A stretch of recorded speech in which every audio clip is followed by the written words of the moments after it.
आज का टॉपिक हमारा रहेगा पेरोल। पेरोल क्या होता है? जिसमें हम एक तरह का कंपनीज का जितना भी स्टाफ्स वगैरह होते हैं उन सब का रिकॉर्ड मेंटेन करने के लिए। रिकॉर्ड मतलब होता है कि जैसे सैलरी का पूरा स्ट्रक्चर मेंटेन करने, लाइक सैलरी जो मिलती है उसमें क्या होता है, कुछ आपके अर्निंग सोर्स होते हैं और कुछ डिडक्शन सोर्स होते हैं।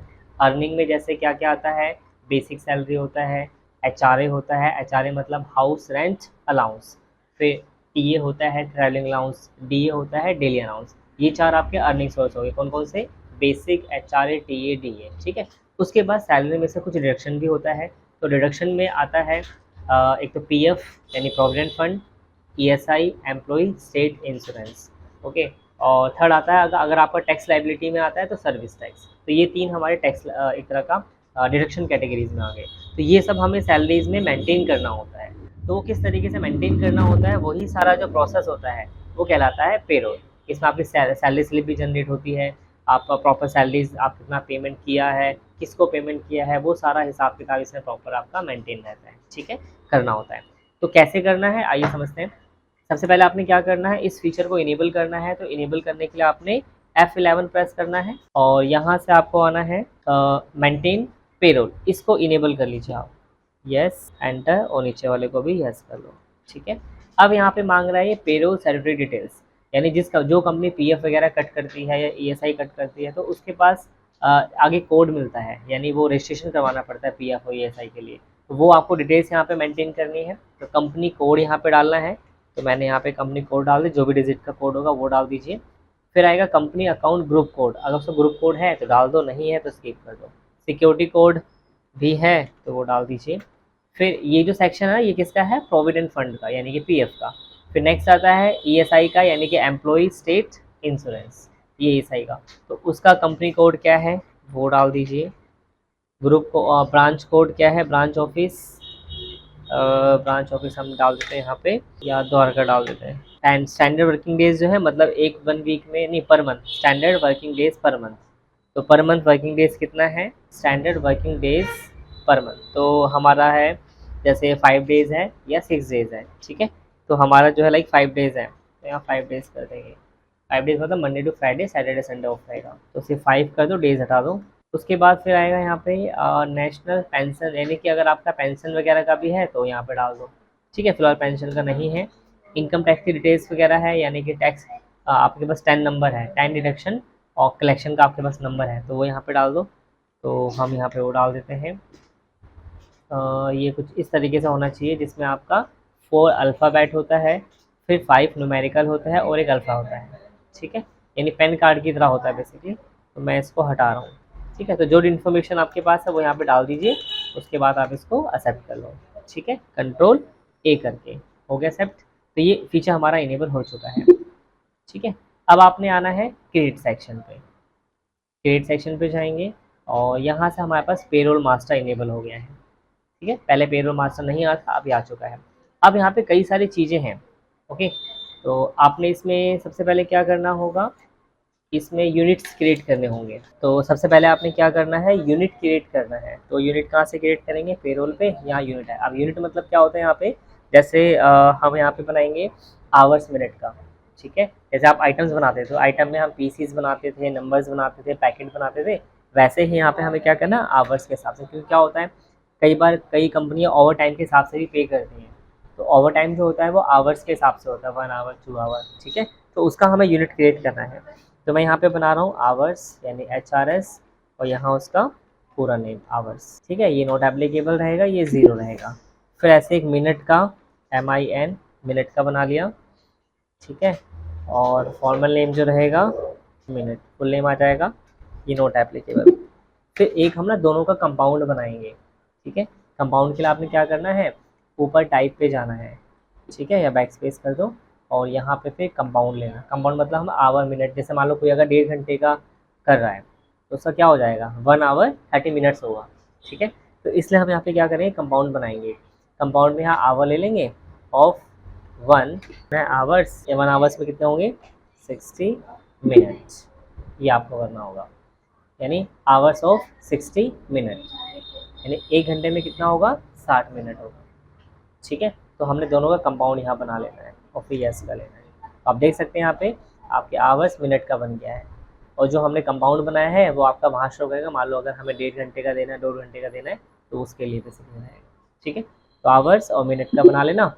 उसके बाद फिर आपको आना है नेक्स्ट, इसके अंदर अटेंडेंस टाइप बनाना होगा। कहाँ पे? ये यूनिट के बाद अटेंडेंस, जैसे कोई प्रेजेंट होगा, अब्सेंट भी होगा, लीव भी लगेगी। ठीक है, तो आपने यहाँ पे अटेंडेंस टाइप पे जाना है और प्रेजेंट का बनाना है। ठीक है, और अंडर प्राइमरी ही रहेगा अटेंड, और अगर प्रेजेंट है तो उसकी सैलरी कटनी नहीं चाहिए, उसको मिलना चाहिए, है ना। तो आप क्या करेंगे यहाँ से, अटेंडेंस लीव विथ पे, यानी अटेंडेंस में क्या लेंगे, यहाँ पे अटेंडेंस टाइप में लीव विथ पे रहेगा। ठीक है, फिर अब्सेंट अगर कोई होता है, अब्सेंट, तो उसमें क्या रहेगा, लीव विदाउट पे। अब्सेंट पे सैलरी कटनी चाहिए, तो इसलिए हम क्या करेंगे, लीव विदाउट पे करेंगे। ठीक है, उस पर उसको नहीं मिलेगा। अच्छा, अगर ओवर टाइम करता है तो मिलना चाहिए उसको। ओवर टाइम का आ जाएगा यहाँ पे प्रोडक्शन वाइज। प्रोडक्शन वाइज मतलब होता है जितना भी वो करेगा उसके हिसाब से मिलेगा उसको, डेज वाइज नहीं मिलेगा। कभी उसने ओवर टाइम किया तो कभी नहीं किया। अगर हम यहाँ से ले लेंगे लीव विथ अटेंडेंस विथ पे, तो जब भी वो आएगा उस दिन ओवर टाइम अपने आप लग जाएगा, जो कि गलत होगा। तो जिस दिन लगाया होगा उसके हिसाब से है, तो इसलिए हमें क्या करना है, प्रोडक्शन लेना है। ठीक है, इसके अंदर ओवर टाइम के अंदर, राइट। और यहाँ पे फिर आवर्स वाइज ले लो, और अगर आपको कहते हैं ये लेना आवर्स ऑफ 60 मिनट, ये ले लो आप चाहो तो 3 हमने यहाँ पे एक तरह का अटेंडेंस टाइप बनाए। कौन कौन से, प्रेजेंट, अब्सेंट और ओवर टाइम, राइट। तो ये हमारा अटेंडेंस बन गया है। आपको चेक करना हो तो क्या करोगे, अल्टर पे जाओगे और यहीं पे आप अल्टर कर सकते हैं, यूनिट्स में भी और अटेंडेंस में भी। अगर गलती से आपका गलत बन जाए तो डिलीट करना है तो डिलीट भी यहीं से होगा, राइट। जैसे मान लीजिए मैं यहाँ पे अटेंडेंस पे गया, ये 3 आपका दिखा देगा, present, absent, over time, present. अब मुझे इसमें से कोई हटाना है तो उसको ओपन करेंगे, और डिलीट करना है तो ऑल्ट डी कर देंगे। तो देखो पूछा डिलीट, अब अगर मैं वाई प्रेस कर दूंगा तो क्या हो जाएगा, डिलीट हो जाएगा। ठीक है, फिलहाल मुझे नहीं करना है तो मैं एस्केप करके बैक आ रहा हूँ। क्लियर यहाँ तक कैसे आपको ये बनाना है। अब नेक्स्ट आपको आना है पे हेड्स क्रिएट करने के लिए, क्योंकि इसके अंदर बाय डिफॉल्ट कोई पे हेड्स नहीं होते हैं। आपको अगर चेक करना है तो अल्टर पे जाओ और यहाँ पे आप पे हेड्स पे आ जाओ, तो देखिए यहाँ नीचे वो दिखा रहा है आपको कोई भी पे हेड्स नहीं है, राइट। तो हमें क्रिएट करना है, तो आप जाएंगे क्रिएट पे, और अटेंडेंस के नीचे ही आएगा, क्या आएगा, पे हेड्स। पे हेड्स ठीक वैसे ही जैसे मैंने बोला सैलरी जो हमें मिलती है कई सारे टुकड़ों में मिलती है, जैसे HRA, TA, DA, है ना, डिडक्शन होता है, तो वो सब यहाँ बनाना है आपने पे हेड्स पे। पे हेड्स पे जाएंगे तो सबसे पहले मैं बना रहा हूँ basic salary, basic salary, okay. और बेसिक सैलरी में क्या आएगा यहाँ पे, ध्यान से देखिएगा, अर्निंग ऑफ एम्प्लॉय। तो यहाँ पे नेक्स्ट पेज पर आप देख सकते हैं, वहाँ पे करेक्ट कर लेना। तो यहाँ बेसिक सैलरी में आपने क्या करना है, अर्निंग्स फॉर एम्प्लॉय ले लेंगे आप, ठीक है। और यहाँ पे फिक्स आ जाएगा, और ये आप इनडायरेक्ट एक्सपेंसेस रख सकते हो। वैसे कुछ लोग डायरेक्ट में भी रखते हैं, कोई इशू नहीं है, तो मैंने फिलहाल इनडायरेक्ट रख लिया, ठीक है। और अफेक्टेड नेट सैलरी यस रहेगा, बेसिक सैलरी यस रहेगा। ये आपका use calculation of gratuity. Gratuity क्या होता है, अगर आप एक कंपनी के अंदर 5 साल से ऊपर हो जाता है काम करते करते, तो आपको उसका ग्रेजुटी अमाउंट मिलता है, जस्ट लाइक कह सकते हैं एक तरह का बोनस टाइप का कह सकते हैं आप, ठीक है, वो आपको मिलता है। तो फिलहाल अभी तो हम फर्स्ट टाइम क्रिएट कर रहे हैं, तो नो रख देंगे इसको। ग्रेजुटी देनी है तो यस कर दोगे। उसके बाद है इनकम टैक्स, ये नो रहेगा। अब यहाँ पे पूछ रहा है कि कैलकुलेशन किस तरीके से होना चाहिए, तो हम यहाँ पे ले लेंगे क्या, कैलकुलेशन टाइप, यानी कि फ्लैट रेट, क्योंकि बेसिक के अंदर हम सैलरी डालेंगे। आपने याद होगा एक्सेल के अंदर भी आपको सिखाया गया था, तो बेसिक में पहले आप लेते हो, उसके बाद जो HRA TA DA निकालते हो ना, वो किस में से निकालते हो, बेसिक सैलरी में से निकालते हो। तो बेसिक सैलरी तो पहले हमें डिफाइन करनी पड़ती है कि कितनी है, ठीक है, फिर उस कैलकुलेशन के हिसाब से बाकी की चीज़ें निकाली जाती हैं, राइट। तो इसलिए आपने क्या करना है, यहाँ पे फ्लैट रेट लेना है। और ये जो हमारी सैलरी रहेगी वो कैसे, सैलरी हम कैसे देंगे, मंथली वाइज देंगे, इसलिए यहाँ पे क्या ले लेंगे, कैलकुलेशन पीरियड मंथ आ जाएगा, राइट। और इसको नॉट एप्लीकेबल एक्सेप्ट कर लो। तो बेसिक का हमारा बन चुका है। नेक्स्ट बना लेते हैं DA, यानी कि इसको DNS अलाउंस भी बोलते हैं या डेली अलाउंस भी बोलते हैं, ओके। तो ये ले लेंगे, और ये क्या आ जाएगा, ये भी अर्निंग फॉर एम्प्लॉय है, ये भी एम्प्लॉय की अर्निंग है, फिक्स आएगा। इसको भी डायरेक्ट रख लो आप चाहे तो, या इनडायरेक्ट रख लो, कुछ भी। And affected net salary yes रहेगा। जहाँ पे एज यूज कैलकुलेशन में आपने क्या लेना है, बाकी सब में अब कंप्यूटेड वैल्यू लेना है।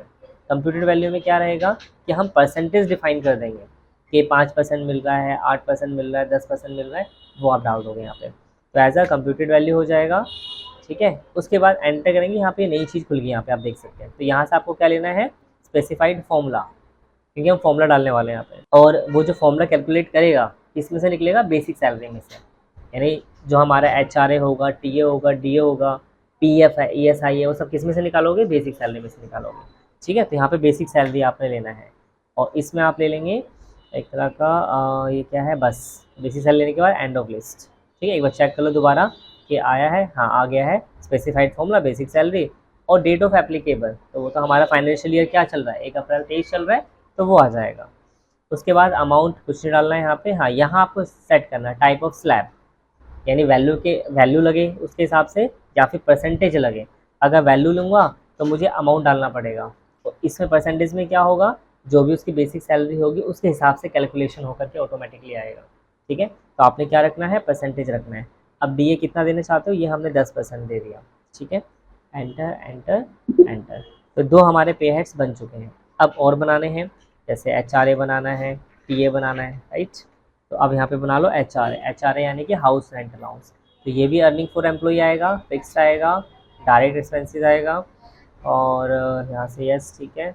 इसमें भी सेम, आप सब में वही रखोगे आप, कंप्यूटेड वैल्यू, ठीक है। Specified formula, basic salary, percentage, HRA में देता हूँ 15%, ठीक है।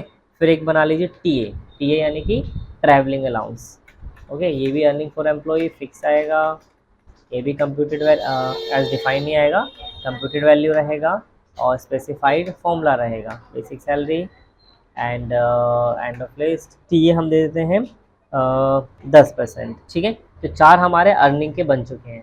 अब नेक्स्ट हमें बनाना डिडक्शन का। तो डिडक्शन में क्या आता है, पहला PF यानी कि प्रोविडेंट फंड, ठीक है। इसमें क्या रहेगा आपका, अब ये आपका क्या है, डिडक्शन है, तो इसको अर्निंग नहीं रखना है, डिडक्शन फ्रॉम एम्प्लॉय आएगा, ठीक है। जो हमारे 4 अर्निंग थे उसमें तो हमने क्या रखा था, अर्निंग्स फॉर एम्प्लॉयज़। अब जो डिडक्शन है उसमें आप रखेंगे डिडक्शन फ्रॉम एम्प्लॉय, ठीक है। और ये आपका आ जाएगा डिडक्शन वाला करंट लाइबिलिटीज़ में आ जाएगा, क्योंकि कंपनी की लाइबिलिटीज़ है। और एज ए कैलकुलेशन में कंप्यूटेड वैल्यू बाकी सब सेम रहेगा, specified formula, basic salary, percentage, ये 12% का रेट चल रहा है अभी इसका, तो ये आप ले लें। फिर ESI यानी एम्प्लॉय स्टेट इंश्योरेंस। ESI पता है क्या होता है, ये गवर्नमेंट हॉस्पिटल पे पैसा जाता है, जो भी लेबर्स कैटेगरी में आते हैं उनका या होता है, तो उनका क्या होता है, एक ESI कार्ड बन जाता है। तो वो ESI हॉस्पिटल में जाके फ्री ऑफ कॉस्ट अपना और अपनी फैमिली का ट्रीटमेंट करवा सकते हैं, ठीक है। उनको कोई चार्ज वगैरह पे नहीं करना, क्योंकि उनकी सैलरी में से हर महीने गवर्नमेंट को पैसे जाते ही हैं, ठीक है, दैट्स वाई। तो यहाँ से आपने क्या करना है, डिडक्शन फ्रॉम एम्प्लॉई और ESI, computed value, specified formula, basic salary, percentage, और ये कम होता है, इसका 4.75% है, ठीक है। तो ये हम सब पे हेड्स बना चुके हैं। अब आपको देखना पे हेड्स बने हैं कि नहीं बने हैं, तो कहाँ जाओगे, अल्टर पे और पे हेड्स पे आप जाओगे। तो आप देख सकते हैं basic, DA, ESI, HRA, TA। तो अर्निंग में बेसिक है, DA है, HRA है, TA है, ठीक है। और रिडक्शन में PF आ जाएगा, एक ESI आ जाएगा, ओके। तो ये हमारे सारे पे हेड्स बन चुके हैं। अब हमें एक पे हेड्स और क्रिएट करना है सैलरी स्लिप के नाम से। तो वापस से मैं क्रिएट पे जा रहा हूँ और पे हेड्स पे जा रहे हैं। तो यहाँ पे हमें क्या करना है, सैलरी स्लिप के नाम से एक पे हेड क्रिएट करना है, ठीक है, सैलरी स्लिप। और अंडर ये क्या आ जाएगा, नोट एप्लीकेबल, इसका अंडर नोट एप्लीकेबल रखें। और यहाँ पे नीचे करंट में क्या रखेंगे, करंट लाइबिलिटीज़ आ जाएगा। यानी ये आपने एक और बनाना है सैलरी स्लिप, ठीक है। अंडर पे हेड्स आएगा, पे head type note applicable, under current liabilities. तो ये हमने एक पे स्लिप क्रिएट कर लिया है, ठीक है। अब इसके बाद का हमारा स्टेप रहेगा एम्प्लॉय ग्रुप्स क्रिएट करना, ठीक है। चलिए अब इसके बाद आते हैं। तो आपने पे हेड्स हो गया, अब हमें क्या बनाना है इसके बाद, एम्प्लॉय ग्रुप बनाना है। अब एम्प्लॉय ग्रुप क्या होता है, जैसे जो हम एम्प्लॉय बनाएंगे उसको कैसे रखना है, जैसे लाइक अकाउंटेंट है तो अकाउंटेंट रख देंगे, मैनेजर है तो ग्रुप मैनेजर बना देंगे। तो जो भी हेड्स हैं कंपनी के अंदर वो आप बना देंगे। तो एम्प्लॉय ग्रुप पे जाएंगे, तो मैंने ऐसे क्रिएट कर लो आप अकाउंटेंट, ठीक है, अकाउंटेंट ले लो। अब यहाँ पे भी अकाउंटेंट अंडर प्राइमरी रहेगा। फिर ऐसे ही मान लीजिए कैटेगरी चेंज करना पड़ेगा, क्रिएट मैनेजर, मैनेजर, ऐसे आप बना लेंगे ग्रुप्स। चेक करना हो कितने ग्रुप्स आपने बनाए हैं, अल्टर पे जाओ और यहाँ से एम्प्लॉय ग्रुप्स पे आ जाओ। तो अकाउंटेंट है और मैनेजर है, ये दो यहाँ पे आ चुके। अब इसके बाद हमें क्रिएट करना है एम्प्लॉयज़, ठीक है, जो जो हमारे पास एम्प्लॉयज़ काम कर रहे हैं वो क्रिएट करना है आपने। तो एम्प्लॉयज़ क्रिएट करने के लिए आपने क्रिएट पे जाना है और यहाँ पे आपने आना है एम्प्लॉयज़ वाले ऑप्शन पे। ठीक है, तो यहाँ पे जाना है और एम्प्लॉयज़ का नाम अब ऊपर आपको चेंज करना है किस कैटेगरी में आएगा। तो ये मान लीजिए अकाउंटेंट है, तो यहाँ पे अकाउंटेंट डाल दिया। नेम क्या डालना है, तो हमने यहाँ पे नेहा रख दिया। अंडर क्या है, ये भी अकाउंटेंट है। Date of joining, date of joining क्या है, कब से उसने ज्वाइनिंग किया है, तो उसका है 1/4/2021 से उसने ज्वाइन किया है। अब यहाँ पे मांग रहा है डिफाइन सैलरी डिटेल्स, ये आपको हर एक में यस करना है ताकि सैलरी आप उसकी डिफाइन कर पाओ। ठीक है, ये नहीं करेंगे या नो, अगर छोड़ दोगे इसको तो आगे भी सैलरी दिखाएगा नहीं इसकी। तो यहाँ आपने यस करना है। ठीक है, फिर यहाँ पे क्या क्या इसको देना है, तो एक तो इनको बेसिक होगा, बेसिक कितना है, बेसिक 12 है। ठीक है, फिर उसके बाद डीए होगा, फिर पहले अर्निंग रख लेना, एचआरए और फिर टीए। तो लगातार चारों पहले मैंने अर्निंग रख लिया, मिक्स मत कर देना। ठीक है, पहले चारों अर्निंग, उसके बाद फिर डिडक्शन में पीएफ और फिर ईएसआर। अब देखिए क्या हुआ, बेसिक सैलरी में तो हमारा यहाँ पे रेट आ गया है, लेकिन बाकियों में क्या है, कोई रेट नहीं आया। क्यों नहीं आया, क्योंकि बाकी हमारे क्या लिखा है, एज ए कंप्यूटेड वैल्यू, यानी जब हम आगे सैलरी इशू करेंगे तो वहाँ पे ऑटोमेटिकली आएगा। ठीक है, क्योंकि हमने सब में क्या किया, परसेंटेज डिफाइन किया है, किसी में 10, किसी में 12, किसी में 15। क्लियर, बट बेसिक सैलरी आपको डालनी पड़ेगी क्योंकि वो हमने फ्लैट रेट लिया है, जो हम डालेंगे वो आएगा। ठीक है, तो ये इनेबल करने के बाद इसको एक्सेप्ट कर लो कंट्रोल ए करके। अब यहाँ पे इन्फॉर्मेशन मांगेगा कि क्या क्या आपको डिटेल्स, तो एम्प्लॉय नंबर क्या है, ये डाल दिया। डेजिग्नेशन क्या है, असिस्टेंट अकाउंटेंट। फंक्शन क्या है, अकाउंट। लोकेशन क्या है, दिल्ली। जेंडर क्या है, फीमेल। तो वो सब डिटेल्स आप यहाँ पे फीड कर लोगे जो जो आपके पास है। ठीक है, एंड बैंक डिटेल है तो वो सब डाल दोगे। अच्छा, टैक्सेशन फिलहाल में उसको एक्सेप्ट कर लीजिए। तो ऐसे आप सारे क्या बना लेंगे, जितने भी आपके पास एम्प्लॉयज़ हैं उन सबका क्रिएट कर लोगे। क्लियर यहाँ तक। अब इसके बाद हमें अटेंडेंस लगानी है। ठीक है, तो यहाँ तक का काम खत्म हो गया आपका इसमें। ठीक है, इसमें हमने क्या क्या किया देखो, समझ लो ध्यान से। सबसे पहले हमने यूनिट क्रिएट किया, फिर हमने अटेंडेंस बनाया। ठीक है, उसके बाद हमने पे हेड्स बनाए और फिर एम्प्लॉय ग्रुप बनाया और फिर एम्प्लॉयज़ क्रिएट किए। तो 5 टाइप अभी हमने ये किए हैं। अब हमें सैलरी वो अटेंडेंस लगानी है, तो आप बैक आएंगे। ठीक है, इसके बाद आपको एक वाउचर और क्रिएट करना है। तो वाउचर क्रिएट करने के लिए आप क्या करेंगे, क्रिएट पे जाएंगे और यहाँ वाउचर टाइप पे जाएंगे। ठीक है, और इसमें आपको क्या बनाना है, इसमें आप बनाएंगे सैलरी स्लिप, सैलरी स्लिप। और अंडर क्या आ जाएगा, अंडर पेरोल आ जाएगा, पेरोल। ठीक है, ये इस पे है पेरोल और ये ठीक है, ऑटोमेटिक आ जाएगा। और क्लास में हम डाल देंगे सैलरी स्लिप, दैट्स इट। और इसमें आप ले लेंगे कुछ नहीं, end of list, end of list. नीचे आपको सैलरी स्लिप ले लेना है, यहाँ पर नीचे लेजर नेम क्या आ जाएगा, सैलरी स्लिप। ठीक है, बस इसको एक्सेप्ट कर लो। ठीक है, अब हमें क्या करना है, प्रेजेंट एब्सेंट लगाना है। तो बैक आइए और इसके अलावा आपको आना है वाउचर्स पे। अब नेक्स्ट स्टेप क्या रहेगा, वाउचर्स पे आना है। तो वाउचर पे जाएंगे और यहाँ पे आपको अटेंडेंस के लिए क्या करना है, F10 यानी कि अदर वाउचर्स पे जाना है और यहाँ पे ये रहा अटेंडेंस। ठीक है, तो किस, अच्छा डेट आप डिफाइन कर लो, F2 किया हमने। जैसे हम जो सैलरी इशू कर रहे हैं वो अक्टूबर की इशू कर रहे हैं, तो मैं यहाँ पे क्या करूँगा, अक्टूबर का लास्ट ले लेंगे, यानी कि 10, मैं इसमें फिलहाल अभी 2 ले लेता हूँ, 2/10/23। किसकी, नेहा की बना रहे हैं। और प्रेजेंट कितना है, 30 डेज। और नेहा अपसेंट 0। ठीक है, इस तरीके से आपने डाल देना है, राइट। इसके बाद फिर आपको दोबारा से अदर वाउचर पे जाना है। अब इसके बाद आपने क्या करना होता है, यहाँ से आपने क्या करना है, पेरोल है। तो इसमें आप क्या करेंगे, जो हमने सैलरी स्लिप के नाम से बनाया है वो आप ले लेंगे। ठीक है, सैलरी स्लिप और डेट किसकी हम बना रहे हैं, अक्टूबर की, तो मैं 2/10/23 ले रहा हूँ। ठीक है, और यहाँ पे हम क्या करेंगे, हम ऑटो फिल करेंगे, राइट। ऑटो फिल के लिए आपने क्या करना है, कंट्रोल F करना है, यहाँ पे ये रहा। ठीक है, दिस वन, तो कंट्रोल F यूज़ करना है और फिर पेरोल ऑटो फिल आ जाएगा। क्या है, सैलरी है, कब से कब का है, 1 से 10 अक्टूबर का है, नहीं 1 से 31 अक्टूबर का हो गया। और ये किसका बना रहे हैं, अकाउंटेंट का बना रहे हैं। और किसका, नेहा का, क्योंकि मैंने अभी डिटेल्स जो डाले सिर्फ और सिर्फ नेहा की डाली है। यहाँ नेहा ले लेंगे और एम्प्लॉय नेम आ जाएगा। तो आप देख सकते हैं यहाँ पे बन के आ गया है, अकाउंटेंट नेहा कितना है, बेसिक सैलरी 12 है, डीए इतना है, एचआर इतना है, टीए इतना है और पीएफ इतना है। तो अब आप देखेंगे नेट इन हैंड इनको कितना मिलेगा, 14,190। अब आप कैलकुलेट करोगे, देखो 12, 13, 14, 15, 16, वैसे 16 के आसपास हो रहा है, 17 के आसपास बन रहा है, लेकिन यहाँ कितना आ रहा है, 14 आ रहा है। क्यों? क्योंकि ये दोनों ESI और जो PF है, ये दोनों क्या होगा, डिडक्शन होगा, यानी ये चारों आपके प्लस होंगे पहले ऑटोमेटिकली, मतलब हमें करना नहीं है, ये ऑटोमेटिकली उसने कैलकुलेट करके दे दिया। ठीक है, तो बस आपने पे रेट भी यहाँ आ चुका है, एंटर एंटर बन चुका है। अब आपको कस्टमर को पेमेंट करना है, तो अभी पेमेंट हुआ नहीं है, अभी सिर्फ सैलरी जनरेट हुई है, अब आपको पेमेंट करनी है। तो पेमेंट के लिए क्या अमाउंट आप चेक कर लेना कितना है, 14 समथिंग कुछ है, जैसे आपको वापस चेक करना है, पेज अप पे जाइए, तो कितना है 14,190।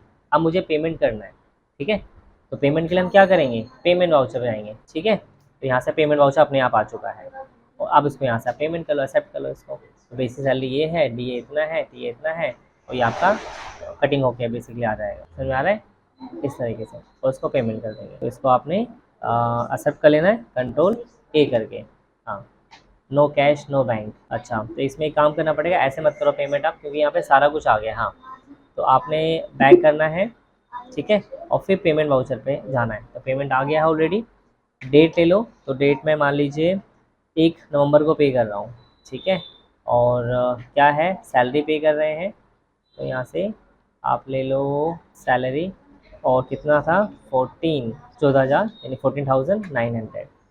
ठीक है, यहाँ पे कुछ नहीं आएगा, और फिर क्रेडिट में यहाँ पे क्या ले लेंगे आप कैसे पे कर रहे हैं, मान लो कैश पेमेंट कर रहे हैं, तो यहाँ पे कैश कर लेंगे, तो अभी पेमेंट भी जा चुका है। ठीक है, अब आपको सैलरी स्लिप जनरेट करनी है, तो उसके लिए क्या करोगे, आपको डिस्प्ले पे आना है, और पेरोल रिपोर्ट्स पे आना है, एंड यहाँ पे सैलरी स्लिप किसकी चेक करनी है हमें, अकाउंटेंट में किसका, नेहा का। आप देख सकते हैं यहाँ पे सैलरी स्लिप जनरेट हो चुकी है, क्या नाम है, एम्प्लॉय नेम नेहा है, अकाउंट जो डिटेल्स हमने डाली थी वो सारा यहाँ पे आ गया है। उसके बाद यहाँ पे अर्निंग में बेसिक सैलरी इतना है, DA इतना है, TA इतना है, ठीक है, HR इतना है, और डिडक्शन में PF इतना कटा है, ESI इतना कटा है। अब देख सकते हैं 16,200 ये बना है, डिडक्शन ये है, तो 16 में से ये माइनस होकर आपका नेट अमाउंट इन हैंड आपको ये पड़ेगा। नोटेड, इस तरह आप इसको प्रिंट करके आप कस्टमर को दे सकते, ठीक है। तो ये पूरा प्रोसेस है पे रोल को मेंटेन करने, ठीक है। तो आई होप सो आपको समझ में आ गया होगा। अभी भी कोई डाउट कन्फ्यूजन है तो आप लोग पूछ सकते हैं कमेंट बॉक्स में लिख करके, और आप लोग कल की क्लास में पूछ लेना। तो अब मिलते हैं नेक्स्ट क्लास में।